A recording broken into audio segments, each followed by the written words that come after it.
大家好，是谁net of near？今天我们学习关于ថ្ងៃនេះយើងរៀនអំពីសិនឈើពាក្យថ្មីខាងត្រូវ正面正面正面ខាងខុស反面反面反面ធម្មតា正常正常正常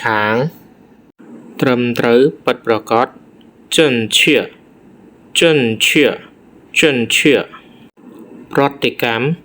反应反应反应ប្រឆាំង反对反对